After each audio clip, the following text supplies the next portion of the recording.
Doug McCormick, welcome to the show.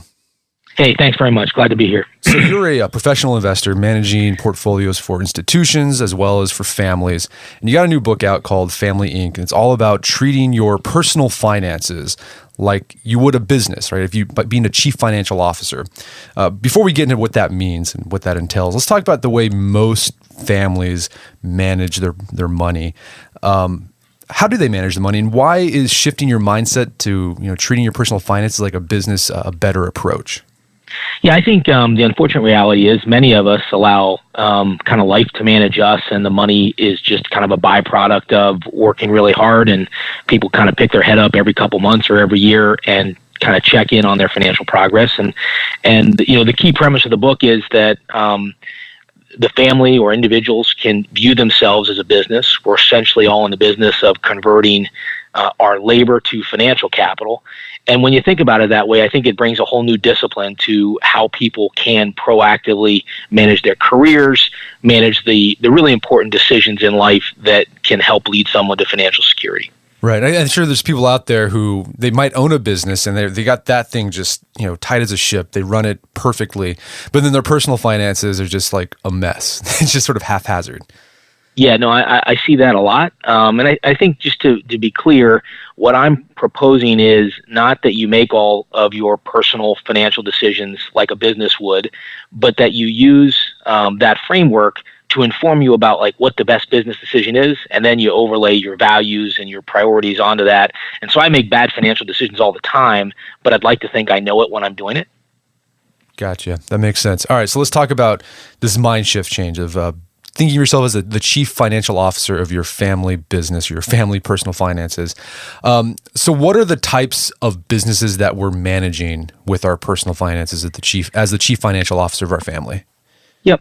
So essentially, the business is one where everybody's born with a certain amount of labor, and you can make decisions in life like education and job choices that change the value of that labor. And so the name of the game for all of us is really about how do we convert that labor into Social Security benefits and financial capital, such that when it comes time to retire, you've got those two assets, your Social Security and your financial capital, to support your consumption throughout the rest of your life.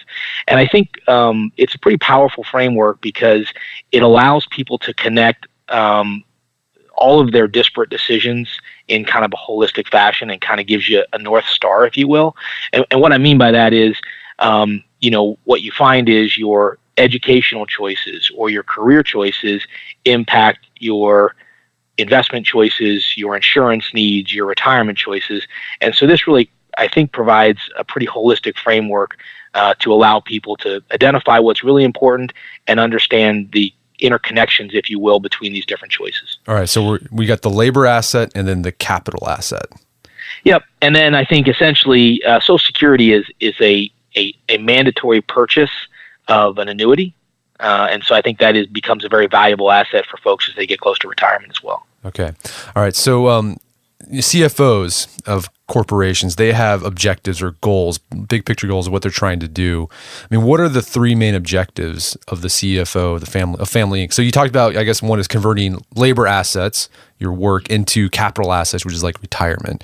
What are some of the other objectives? Yeah, I mean, I think you can kind of break it down into three, and this is somewhat of almost a time horizon. I think the CFO focuses on the immediate term, and that is to ensure that he has the cash available to fund today's consumption and avoiding financial distress today, kind of ensuring that your family has the basic needs. I think the second element is kind of the long-term planning. How do you begin to invest today and prepare your assets to support your retirement needs? And that's a many-year process. And then I think the third major area that a CFO focuses on or should focus on is succession planning. And I think this is candidly the one that is most kind of underserved. And that's really about teaching the next generation the skills and the values to be good stewards of the family assets when one generation passes. Okay. That's great. So we'll get into these more specifically here in a bit. Let's talk about net worth, right? Because that's something everyone knows they should be tracking in their personal finances. But how should a CFO of Family Inc. measure their net worth differently than how most people go about measuring their personal net worth? Yeah. Yep. So just for everybody's benefit, first of all, net worth is simply something that you can determine when you look at your balance sheet. And the balance sheet lists all of your assets on one side and all of your liabilities on the other side. And what's left over, assets minus liabilities, is your net worth, essentially your savings. And you see a balance sheet in many business applications. It's also very relevant in a personal finance environment. I think the difference in terms of the way I look at it, or a family CFO should look at it, is you shouldn't just look at your financial assets when you look at your net worth. You should also take a bigger picture to think about the lifetime labor value that you have and the expected Social Security value that you have. And when you add those assets, it really kind of results in some very interesting insights. For example, in many cases, you are most wealthiest when you're young. Now, that you may not have a lot of financial assets, but you certainly have a lot of labor assets that are available to be converted into capital over time. And so I think that holistic view is an important starting point as you think about the real drivers of wealth, key investment opportunities, things like asset allocation. Right. So yeah, the reason why you have higher net worth, just to clarify, is because you're young, you have time to, I guess, capitalize on your labor asset. Exactly. So just to, give people a little more perspective into how I think about those values, your lifetime labor value is simply, how old am I today? How old am I when I retire? What can I expect to earn over that interim period on an after-tax basis? And it's essentially the sum of that. And, what we can say for sure is you're going to be wrong when you make that estimate. But I think it's a really important thought process because it forces people to think about the long game. We're not focused on compensation today. We're focused on maximizing lifetime compensation. And I think it's a better way to think about, good investments in career and education, and acknowledging that you have that significant asset on the balance sheet. All right. So this idea of thinking of your job as an asset is, when I read that, I was like, wow, I never thought of it that way. But in the world of business, labor is an asset. Like they have that on the balance sheets. We kind of hit on a little bit of how viewing your labor as an asset can change how people approach their career. But if labor is an asset, you can invest in assets. What are some of the ways people can invest in their labor asset to get the most out of it? And I think, just to highlight the big aha moment that I'd like people to think about is when you start looking at your labor as an asset, you begin not to think about this year, what am I going to make this year, but you begin to think about the goal is to maximize the lifetime labor value. And there's a couple ways you can do that. You do it by obviously earning more per year. You do it because you've got a skill set that is more employable, and so you're less likely to have periods of unemployment. And the last is you can do it by extending your career. And so if you are fortunate enough to have a skill set that is not manual labor, in many cases you can work later into your years because you're selling your intellectual capital. So there's lots of different ways to maximize that value of your labor asset. So some specifics are obviously education. And it's not only the amount of education, it's the type of education. There's very clear statistics that would suggest that people that focus on business or, kind of STEM-related fields, science and technology, earn substantially more than those that focus on liberal arts.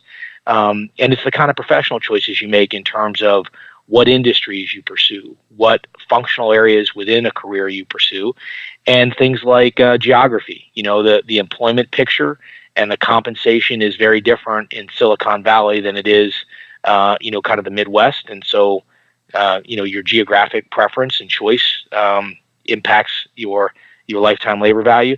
And then I think the last one, which is perhaps one of the very most powerful, is entrepreneurship. I'm a big fan of entrepreneurship as a way to dramatically increase the value of your labor asset. Okay. Well, let's talk about education, right? Because a lot of our listeners are young guys or they're parents with kids about to go to college. Education is an investment in your labor asset, but it's an investment you make using debt, right? It's debt funded, take out student loans. And, there's been a lot of talk in the zeitgeist, cultural zeitgeist, saying that college simply isn't worth it anymore. Looking at this as a CFO, what's your argument that education debt is still a good investment? Yeah. So first of all, let me say a couple things. First, I believe that the benefits of education may be decreasing relative to history, and that's a product of the cost of education is going up, and candidly, in many cases, wage or compensation levels are not going up commensurately. So if people made the argument that an education is a worse investment today than it was 10 years ago, I think there's some merit to that. But when you think about, is an education still a good investment? I think the answer is a resounding yes. When you think about a couple things. The first is you're not thinking about the return on that investment over a year or 5 years. You're thinking about it over a lifetime. The second is it assumes that the student is making good choices in terms of what kind of career they intend to pursue and what kind of curriculum. So I don't think you can universally say that education is a good investment. I think education in skill sets that are in demand in the economy and that you intend to use is a very good investment. And then I think there's a real key element to not just the skills that you learn in college, but the skills that you must learn to maximize that value. And essentially, that's about selling your labor in the marketplace. And I think in many cases, we're not doing a good job of teaching our young people, whether they be in high school or college, about how to navigate these major decisions. Arguably, an educational investment is certainly one of the very biggest investments that a person will make over a lifetime. And if it's not the biggest, it's probably the most impactful. And I think giving people the tools to evaluate, not only what they have aptitudes for and what their passions are for, but what the economic consequences of those decisions are, I think is a real key element of that, kind of thought process. Right. So yeah, again, people have to look at the long-term view on this to see the benefits of an education. It's not going to, it might not happen the first 10 years of your career. It'll come 30, 40 years into your career. And that is, in today's environment, millennials are likely to have 10 different jobs. Job mobility is substantially higher than it used to be, and they're likely to work substantially longer than previous generations. So, I think, the good news is in a mobile environment, there's lots of opportunity to be compensated for those skills you've developed, and you've got a lot longer period to recoup your investment, if you will. Gotcha. All right. So continuing on this idea of treating your labor as an asset, people insure valuable assets like their home or a car. If labor is an asset, and it's an incredibly valuable one, right? I mean, this is going to fund your capital into retirement and fund consumption while you're still, young. How can we insure our labor asset? Yeah. So I think two things. First of all, the probably the most neglected insurance of most individuals is disability insurance. And, from a financial perspective, this is almost the worst outcome possible, because not only have you lost your potential to earn if you have a significant disability event, but you also still have all the costs of required consumption. So, I think insurance item number one that's most important is disability insurance in the unfortunate circumstance that you get injured and are not able to earn income. And people dramatically underestimate this risk. If you look at statistics, something like north of 20% of Americans will experience a period of disability over a career. I think the second element of insuring this big asset is life insurance. And a couple things there. Life insurance is most relevant once you've established a family and they are depending on that income. And I generally recommend that if folks are considering life insurance, they do so on a term basis. That's generally the cheapest and ensures the exact need you're looking for, which is you end up dying prematurely and your family loses access to that labor asset. Gotcha. And is disability insurance expensive, or is it relatively inexpensive? Well, I'd say it this way. It's probably inexpensive relative to the risk. And there are ways to minimize the cost. And so my whole approach to insurance is I think it's generally a loser's game, meaning the expected return is going to be less than the cost to procure it, but you've insured a significant risk that's like a going out of business risk. So it's still a prudent investment. And you can do things around disability insurance in terms of delaying how long you have to be unemployed before you begin to collect your benefit. So, for example, if you get injured, the first 30 days you don't collect anything. It's only an injury that exists in excess of 30 days, and that would be a cheaper policy than one that starts to pay out immediately. Okay. And then another insurance method you talk about in the book is, self-insurance, just having a safety net, right? What's it called? An emergency fund for those instances where maybe you might be out of a job for a few months because you got laid off. Yep. Yeah. So two things. First of all, I think one of the highest financial priorities for anyone is establishing that rainy day fund, whether it be that you experience a car accident, a required repair at your house, or unemployment, to be able to ensure that you can not experience financial distress. So that is one form of insurance. It's also possible that at some point you acquire enough wealth that you don't need disability insurance or you don't need life insurance. The problem is very few people in our economy achieve that level of wealth because that's a significant asset. And so while that's a good investment, if you have enough capital or enough wealth, that's not available to most folks, or it's not prudent for most folks. Okay. So let's shift over to this other business asset that we're managing, our capital, which is there to fund retirement after we've depleted our labor asset. So let's say, what's the best investment strategy, say, for a young person who's just starting out in life to ensure that their retirement fund can cover the time they're not working? So I think the first thing that folks should think about taking advantage of is company-sponsored retirement programs like a 401k. These are really important for a couple reasons. The first is they're tax deferred. So essentially what that means is you're not paying tax on the income. It goes directly into your retirement account. And that's significant. It's essentially like if you have an effective tax rate of 25%, it's essentially like 25 cents on every dollar you invest. That is free money working for you in your retirement account. The second thing is many companies offer some kind of matching program. So for every dollar you put in, they put in another 10 cents. And so I recommend to folks that you should be maxing out on those retirement accounts.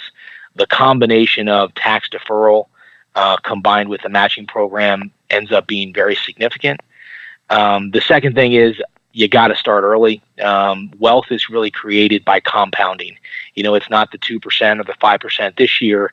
It's the 5% over 30 or 40 years that really drives wealth and that accumulation of assets. And, the last thing I would say about this element of the Family Inc. is these retirement assets are something that have a very long duration. And what I mean by that is if you're 25 or 30, you're not going to retire until you're 65 or 67. And then those assets are going to, be used by you until you're 85 or plus. And so you've got a great long-term time horizon. And if you have that kind of time horizon, you can afford year in and year out volatility. The market's up 10%, the market's down 20%, because you're invested for the long term. So my recommendation is that folks take significant equity exposure in these kind of retirement accounts. Okay. And you also recommend a passive investment strategy for the layman. I think the goal here is to maximize after tax, after inflation, after fee returns. And when you look at it that way versus just nominal returns, generally it's very hard to beat passive investing. There's less tax leakage, there's less fees, and inflation you're going to experience regardless of your investment strategy. Okay. How should someone who's getting close to retirement, how should their strategy towards retirement change? Well, so as you approach retirement, essentially you are losing one significant asset, and that's your labor asset. And so I think you have to essentially acknowledge that you've got less degrees of freedom, you've got a little bit less opportunity to assume risk. Fortunately, for most of us, we'll have a Social Security program, so that is a significant asset that will compensate us. But I think the key elements of approaching this part of the Family Inc. life cycle are continue to stay reasonably invested in equities. Your time duration is relatively long, and by the time you're ready to retire, you have significant visibility on things like how much wealth you have, what your health is, and you can begin to think about things like additional annuities or additional insurances for healthcare liabilities. And so, I really at the time of retirement, you've kind of got a lot of unknowns that you've begun to answer, and it allows you to make a much more informed decision about your asset allocation. Let's talk about the insuring your retirement asset, your capital asset. You mentioned annuities as a way. Can you talk a little deeper into that topic? Yeah, so essentially, an annuity is simply a contract, and basically it's where I today give the insurance company a lump sum of money, and in return, they give me an annual payment for as long as I live. And there's all kinds of variations. It can be indexed to inflation. That payment can be something that happens for you and your wife, or just you.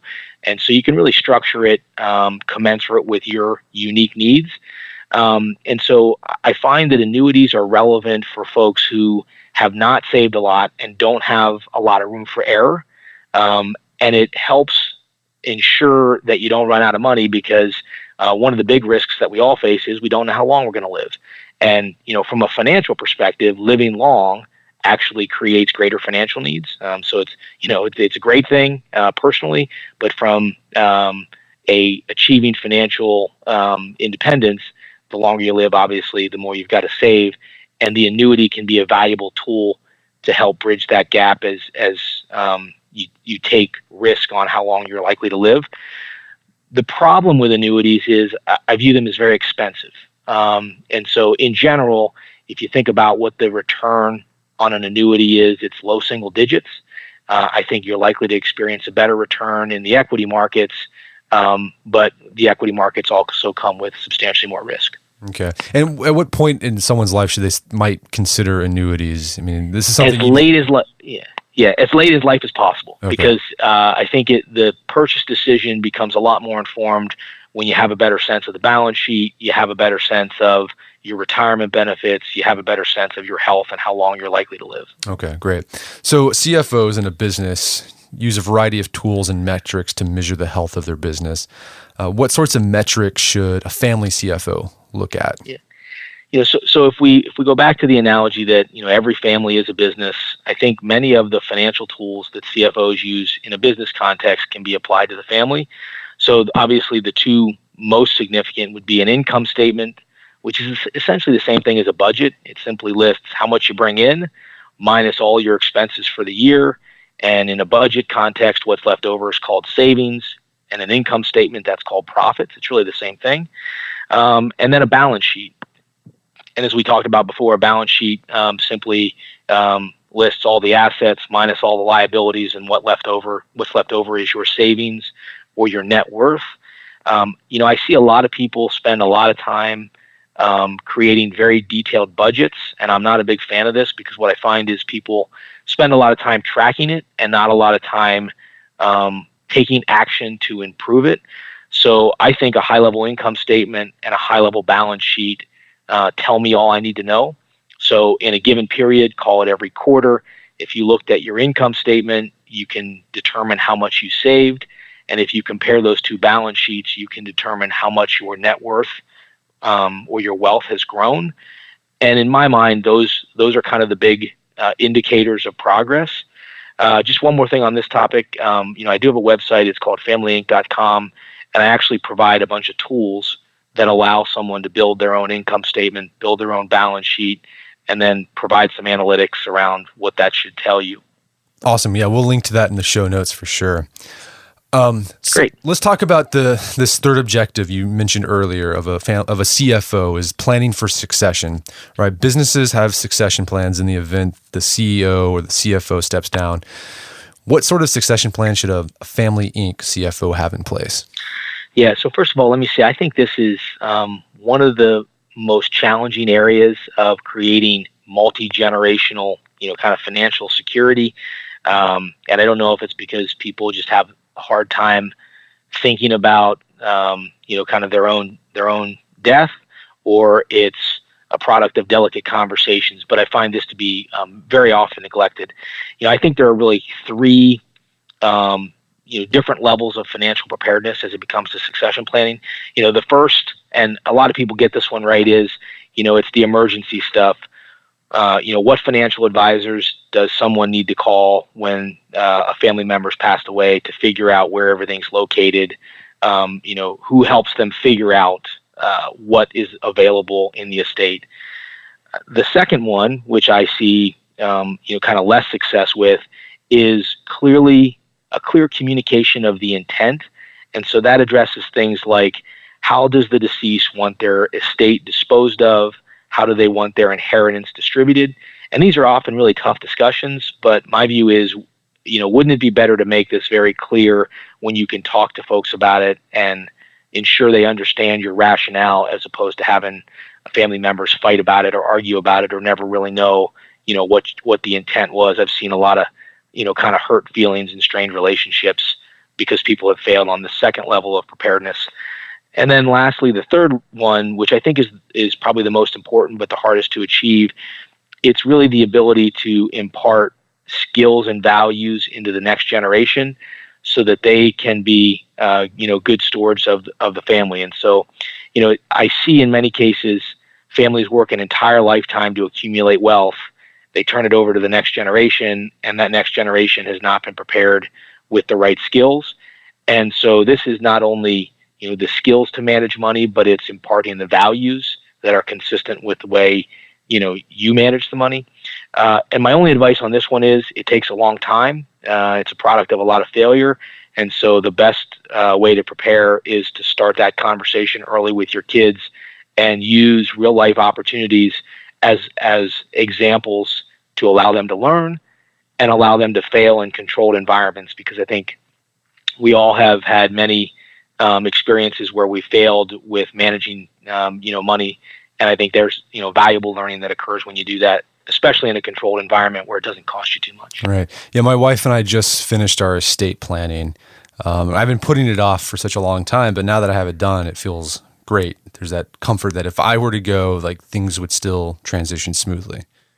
Yeah. And the reality is that the unfortunate thing about the estate plan is the minute you do it and finish it, it's probably out of date. But, you've probably got a 95% solution today, and in the next 3 years, it'll still be an 80% solution. And so it does require revisiting as your circumstances change, but you've certainly, made it well down the path of laying out broad strokes of how you think things need to happen. Right. Well, let's talk about this. I'm sure there's a lot of people listening. They got baby boomer parents who are, getting up there, they're retiring, they're getting close to, you don't want to think about, like, my parents are about to die, but that's, it's on your mind as they get older. How do you bring up this conversation about your parents' personal finances, right? Like, is mom and dad going to have enough to support themselves and retire? Because you read all these statistics where baby boomers, like, don't really have that much in savings in terms of retirement. So how do you have those conversations with your parents? I mean, it could be kind of touchy. Yeah, so I think they are touchy, for starters. So I don't have any good recommendations on how to avoid the sensitivity, and I think every relationship is different. I think two things that I've seen as important elements to a constructive conversation here. The first is opportunity for two-way learning, and I think younger generations can go to older generations and say, "Hey, I'm trying to understand your financial situation because I'm trying to understand my own. You've had a lot more experience at it. You've had a lot more, kind of real world decisions to make. And so I would like to learn from you." And conversely, I think in many cases, younger generation is realizing this is an increasingly important life skill and can bring to bear what they've learned. So I think if you can structure this conversation in the context of how do we all learn from one another, I think that's very valuable. I think the second is, and this one can be challenging, but this is a conversation that's best done outside of traditional family roles. And so, when I'm talking to my father, for example, I try not to be coming at it, in a father-son context, but more as, two adults who are trying to think about a complicated issue and make sure that we're making the best of our circumstances. And so that's a hard one, but I think the key is try to get outside of your traditional communication patterns. Okay, that's great advice. So Doug, let's say we've hit on some really great ideas here, but let's say there's someone listening to the show right now whose finances are, a mess. The value of their labor asset isn't where they want it to be. They don't have positive cash flow. The retirement asset is zilch. I mean, what's some things that people can start doing today to get going on the right path? Yeah. So the first thing I would say is, focus on today first. A lot of us have tremendous anxiety about, am I going to safely retire? Can I accumulate enough wealth that I'll feel secure? And that's obviously a great long-term goal, but you never get there if you experience financial distress today. One of the most significant obstacles to overcome is something like financial distress where you're forced to declare bankruptcy. And so if you find yourself, kind of in that point where you're really struggling, be clear on what the priority is. The priority is avoiding financial distress today. And in some cases that creates some tough decisions. You mentioned someone that has negative cash flow. I mean, I think if you have negative cash flow, somehow you've got to stop the burn rate. And generally the first and fastest way to do that is take a hard look at your expenses and figure out how to reduce anything that is, kind of not absolutely mandatory. Once you normalize your cash flow such that you're not digging a bigger hole for yourself, I think that's when you can begin to think about how you begin to accumulate wealth. As we talked about earlier, by far and away for most families, your largest asset is your labor. And so it's beginning to think about how you deploy that labor in a more effective way. And that's not just about working hard, it's about working smarter. And it's not just about, your compensation, like what you made this week or this month, but it's about what skills you're developing, what relationships you're establishing that are going to allow you to grow that income over time. Great. That was some great advice. Well, Doug, this has been a great conversation. Where can people learn more about your book and your work? Well, first of all, thanks very much for having me. So I've got a website, familyinc.com, and you can see the tools there and a little bit more about the philosophy of the book. And it's obviously available on Amazon and Barnes & Noble. Awesome. Doug McCormick, thanks so much for your time. It's been a pleasure. Hey, appreciate it. Have a great one.